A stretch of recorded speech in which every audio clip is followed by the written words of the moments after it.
Hello everyone, welcome to my channel. Today I am going to explain Python Unit 2 in a very simple and easy way. So without wasting time, let's begin.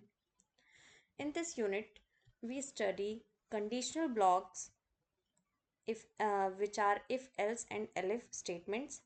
We study looping constructors जैसे कि how we use loops in Python. We also study loop manipulation कि हम कैसे manage कर सकते हैं loop को. That's all we study in this video. So let's start. What are conditional blocks?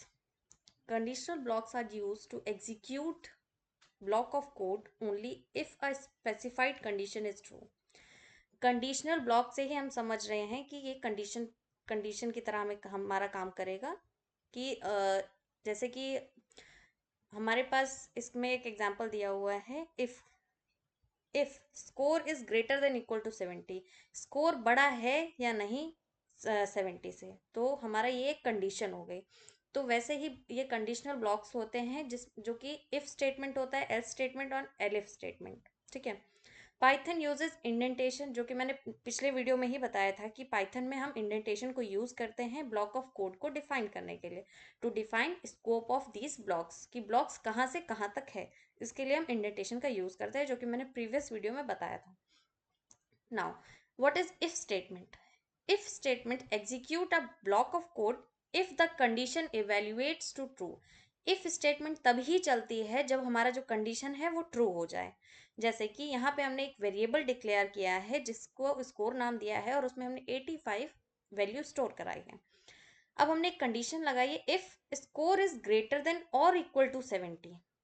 जो इसका सिंटैक्स होता है वो सिंटैक्स ऐसे होता है, इफ, और जो हमारी कंडीशन होती है वो देन कोलन. ओके. तो जो हमारा स्कोर है वो क्या ग्रेटर है या और इक्वल टू 70 है, तो जो हमारा स्कोर है वो ग्रेटर है, इसका मतलब प्रिंट हो जाए पास विथ डिस्टिंक्शन. ठीक है. तो जो हमारा आउटपुट आया है वो पास विथ डिस्टिंक्शन आया है. तो ऐसे हम इफ स्टेटमेंट को सिंटैक्टिकली ऐसे लिखते हैं. ठीक है. उसके बाद आता है इफ एल्स स्टेटमेंट. अगर हमारा इफ कंडीशन ट्रू होता है तो ही इफ स्टेटमेंट एग्जीक्यूट होता है, अदरवाइज एल्स स्टेटमेंट एग्जीक्यूट होता है. तो वही लिखा है, provide an alternative code block to execute when the initial condition is false. अगर इफ कंडीशन फॉल्स हो जाती है then else condition will execute. तो ये एक अल्टरनेटिव कोड प्रोवाइड करता है और ब्लॉक ऑफ कोड होता है. ठीक है. यहाँ पे हमने एग्जांपल में दिया है age is equals to 16. Age एक वेरिएबल है जिसमें हमने 16 वैल्यू स्टोर कराई है. If age is greater than और इक्वल टू 18, अगर जो एज है वो बड़ी है या बराबर है 18 के, तो प्रिंट हो जाए you are eligible to vote. Otherwise print हो जाए you are too young to vote. Okay. तो अगर एज हमारी क्या है, छोटी है 18 ऐसे, तो इसका मतलब जो हमारी इफ कंडीशन है वो हमारी फॉल्स हो जाएगी. तो हमारी जो एल्स कंडीशन है वो एग्जीक्यूट होगी. तो इसीलिए हमें जो आउटपुट मिला है वो मिला है you are too young to vote. Okay. Now what is if elif else statement? ये होता है जब हमारे पास बहुत सारे इफ स्टेटमेंट्स आ जाएं, जिसको हम नेस्टेड इफ स्टेटमेंट भी बोल सकते हैं. तो use to check multiple condition sequentially, कि बहुत सारी हमारे पास मल्टीपल कंडीशन आ गई और सीक्वेंस में हम उनको अरेंज करना चाहते हैं और चेक करना चाहते हैं. इसके लिए हम इफ एलिफ एल्स स्टेटमेंट को यूज करते हैं. The code of block the code block associated with the first true condition is executed and the rest are skipped.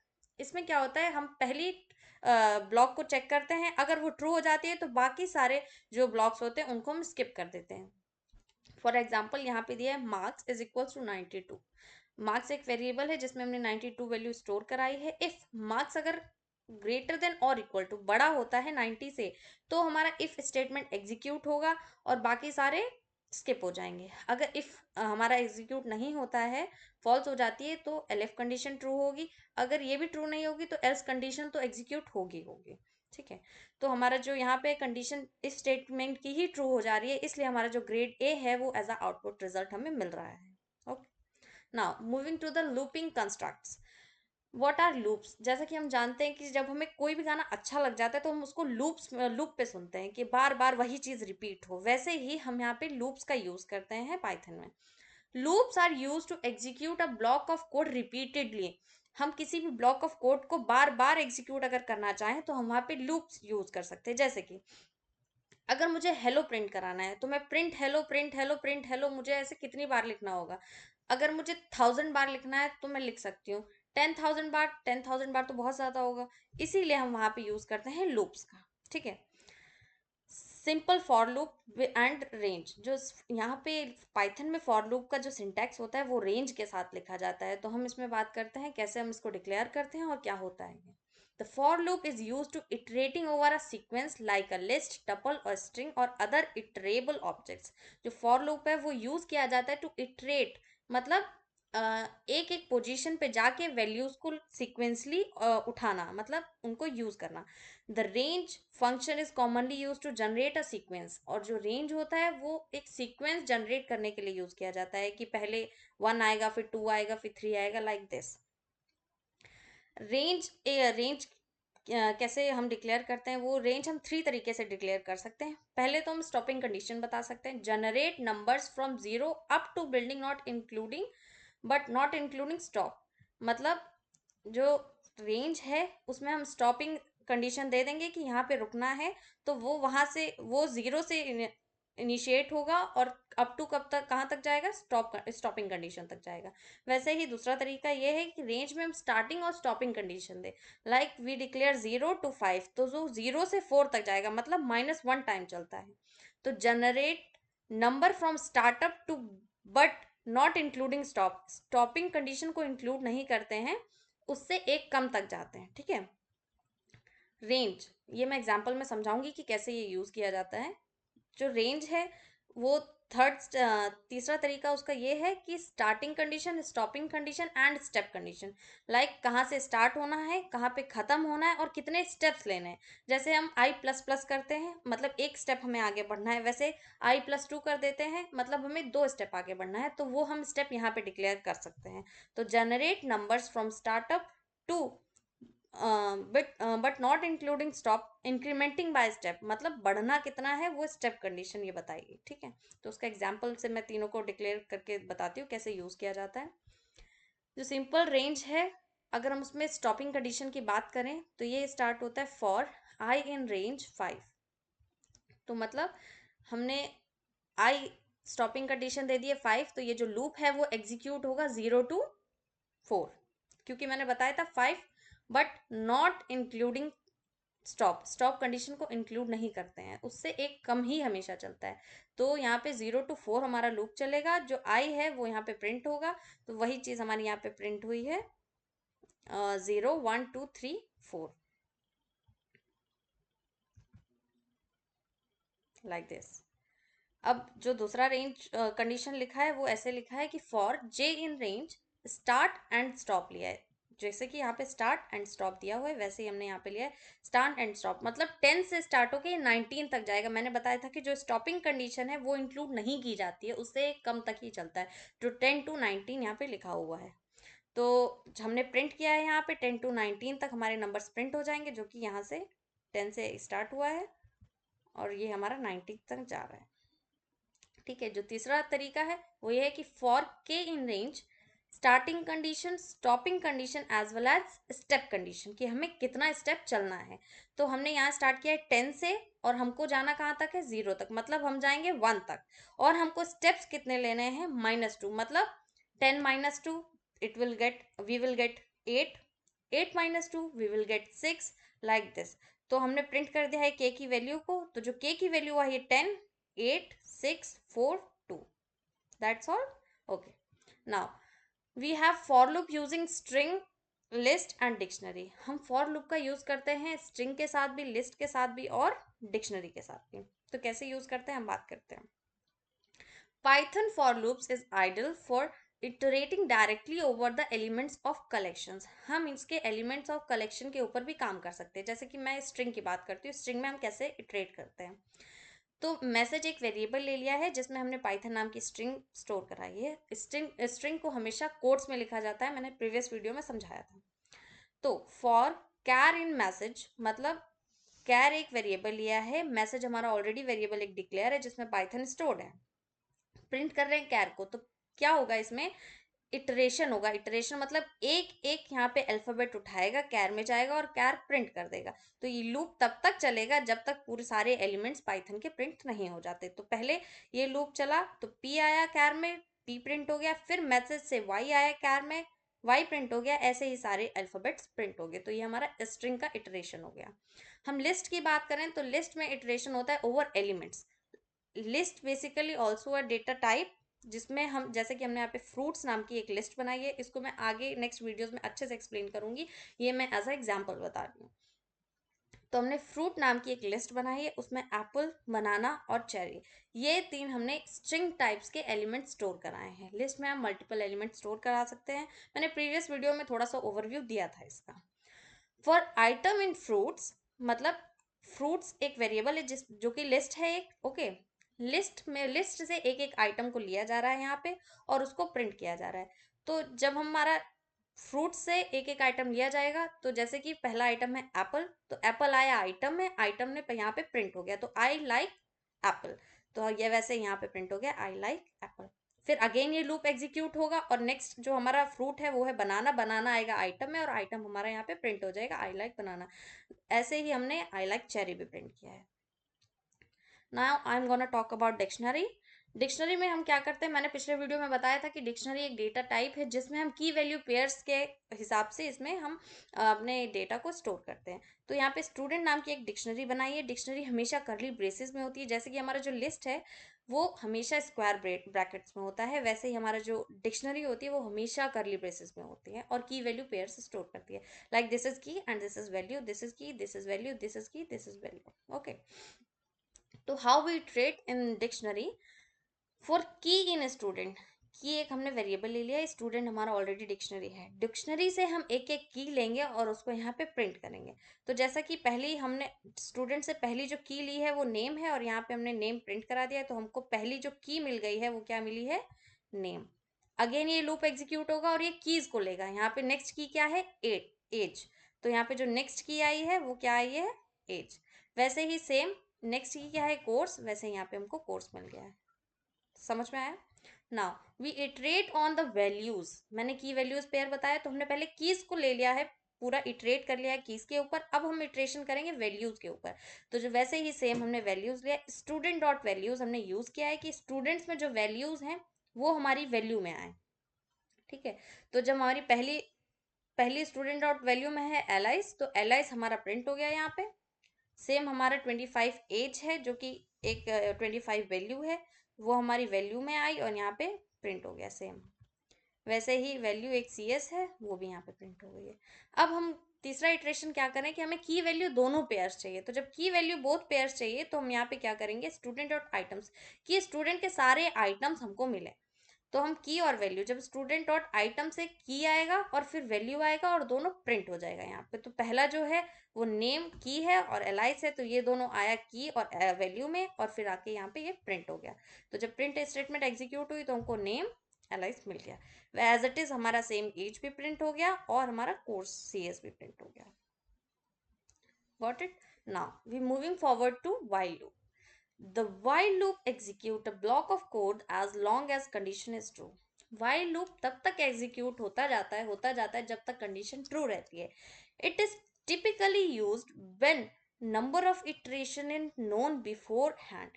ये तब यूज किया जाता है जब हमें नंबर ऑफ इटरेशंस पता हो कि कब तक हमारे हमको लूप एग्जीक्यूट करना है, ठीक है। इसका जो सिंटेक्स है वो ऐसा है कि हम पहले एक वेरिएबल डिक्लेयर कर देते हैं कि हमें कहाँ से ये लूप शुरू करना है। जैसे कि जो हमारा ये एग्जाम्पल है वो सम ऑफ नंबर्स का है, ठीक है। तो हमने इसमें एक सम वेरिएबल सम अंडरस्कोर एन ले लिया है, एक वेरिएबल जिसको हमने जीरो स्टोर करा दिया है। वाइल लूप को एग्जीक्यूट किया है कहाँ तक, जब तक जो हमारा एन है वो छोटा या बराबर ना हो जाए 5 के। तो 1 से लेके 5 तक ये हमारा लूप एग्जीक्यूट होगा, मतलब हमको पता है कि कहाँ तक हमको जाना है, तब हम वाइल लूप को यूज करते हैं। अब हमने क्या किया, sum underscore N plus is equals to N, मतलब सम में हम एन की वैल्यू को ऐड कर रहे हैं। तो 0 + 1 इक्वल्स टू 1, ओके। फिर हमने एन की वैल्यू को इंक्रीमेंट कर दिया है, मतलब बढ़ा दिया है। तो एन प्लस इक्वल टू 1 का मतलब होता है n is equals to n plus 1। तो मतलब 1 हमारा ऑलरेडी था, 1 + 1 2 हो गया, तो n की वैल्यू यहाँ पे 2 हो गई। तो ये हम बाहर आएंगे और बाहर आके हम इसमें 2 कंडीशन चेक करेंगे कि 2 इज लेस देन और equal to 5, condition will be true. तो जो हमारा सम होगा, सम ऑलरेडी हमारा 1 पहले से था और जो 2 होगा वो 1 में ऐड हो जाएगा, तो वी विल गेट 3। ऐसे ही एज इट इज बार बार ये लूप एग्जीक्यूट होगा, n की वैल्यू इंक्रीमेंट होगी, यहाँ पे चेक होगी, अगर कंडीशन ट्रू आएगी तो हम इसमें ऐड कर देंगे, और हमारा लूप कब तक चलेगा, 5 तक। तो जब 5 condition n is equals to 5 हो जाएगा और ये कंडीशन ट्रू होके ऐड हो जाएगा, तो हमें टोटल सम मिल जाएगा ऑल एलिमेंट्स 1 to 5 का, तो विच इज 15, और वो इसमें यहाँ पे प्रिंट हो जाएगा कि sum of first 5 numbers is equals to 15. This will we will get output.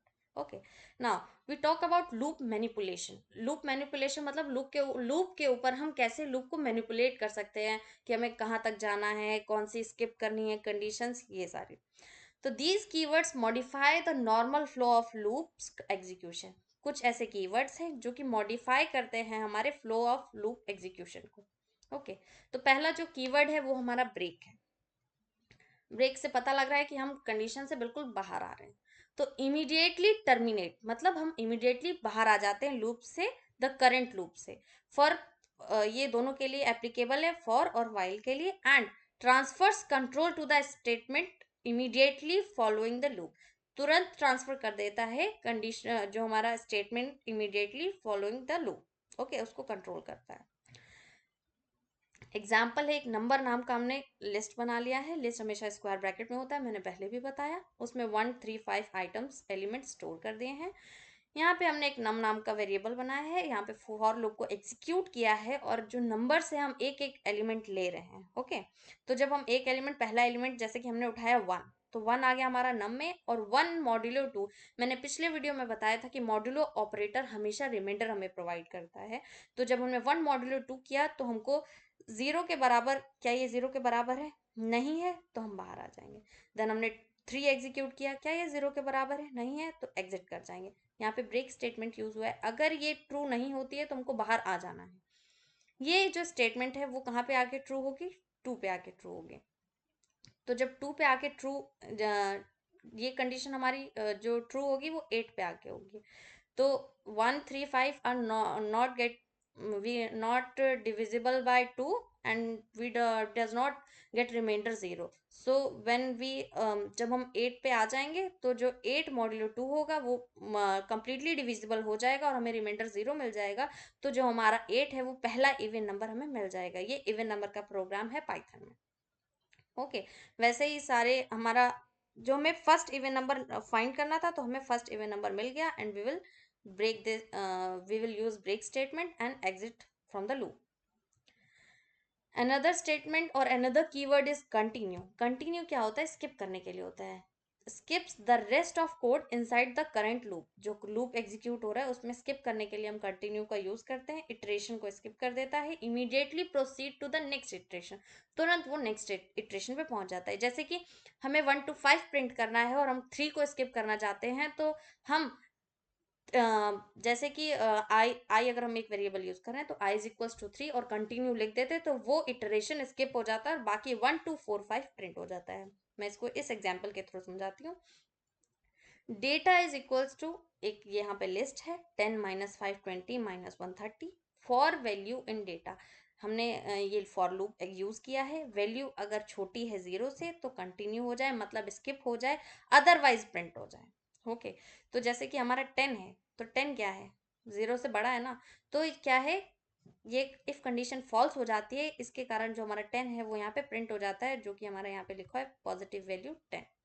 -5 check किया, -5 0 से छोटा है, तुरंत स्किप हो गया। स्किप होने के बाद हम बाहर आ गए लूप से, और फिर हमने नेक्स्ट एलिमेंट को वैल्यूज में लिया, और वैल्यू जो 20 है वो भी बड़ी है 0 से, तो हमारा ये प्रिंट हो गया positive value 20। As it is same positive value 30 print हो गया, क्योंकि 30 0 से बड़ा है।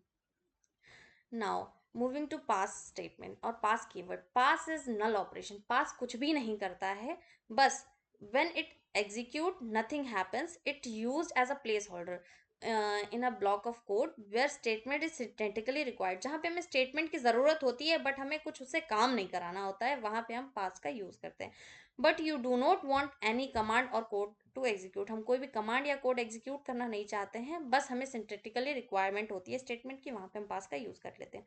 जैसा कि यहाँ पे एक हमारा फंक्शन है जहाँ पे डेफ कीवर्ड से हमने एक फंक्शन को डिफाइन किया है। इफ़ अगर हमारा जो इनपुट है वो हमारा बड़ा हो जाता है 0 से, तो पास मतलब हमें कुछ करना नहीं है, ठीक है। नेक्स्ट जो हमारा इंटरप्रेटर है वो नेक्स्ट स्टेटमेंट पे जाएगा, एल्स एल्स स्टेटमेंट आएगा, तो ये काम हमें करना है, रिटर्न इनपुट इनटू टू, मतलब जो 2 से मल्टीप्लाई कर देना जो भी हमारा इनपुट हो और उसको रिटर्न कर देना है। तो ये हमारा इस फंक्शन का काम, ठीक है। लूप फिनिश विदाउट एरर, इसमें आउटपुट ये हमारा एग्जीक्यूट होगा और आउटपुट आएगा loop finish without error. Error इसलिए नहीं आएगी, देखिए अगर आप इफ कंडीशन लिखते हैं और उसके बाद कुछ भी अगर उससे कोड परफॉर्म या फिर कुछ भी एग्जीक्यूट करने के लिए उसे कोड नहीं देते हैं, तो वो कुछ ना कुछ एरर दे देता है। इसीलिए हम उसको करेक्ट करने के लिए पास स्टेटमेंट का यूज़ करते हैं कि हमें कोई भी काम नहीं करवाना है, बट ये सिंथेटिकली करेक्ट होना चाहिए। Okay, now moving to else clause with loops.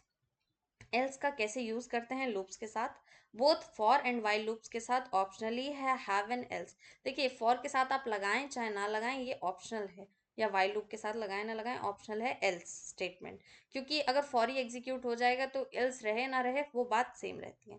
तो scenario 1, item is not found loop. देखिए नेम नाम का मैंने एक लिस्ट बनाई है जिसमें ए बी सी एक तरीके के स्ट्रिंग आइटम स्टोर कराए हैं और हमें सर्च करना है डी को, ठीक है।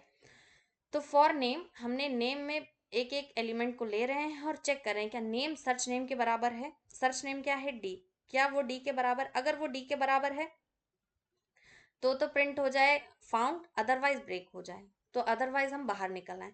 तो जब हम बाहर निकल आएंगे तो एल स्टेटमेंट हमारी एग्जीक्यूट होगी ही नहीं, ठीक है। वैसे ही दूसरा सिनारियो है, सर्च करना है हमें बी को और क्या बी उसके बराबर नेम के बराबर है, अगर उसके बराबर आ जाता है तो यहाँ पे प्रिंट हो जाएगा हमारा फाउंड। तो जो हमारा आउटपुट है सर्च 1 का नॉट फाउंड और लूप फिनिश नेचुरली, और सर्च 2 का बी इज फाउंड, क्योंकि जो बी है वो बराबर हो जा रहा है सर्च नेम। जब हम एक एक एलिमेंट को ले रहे हैं तो सर्च नेम के बराबर हो जा रहा है, इसीलिए हमारा जो आंसर आ रहा है वो search 2 is equals to search 2 underscore and dash dash be found. That's all in this video. Thank you so much. Keep watching.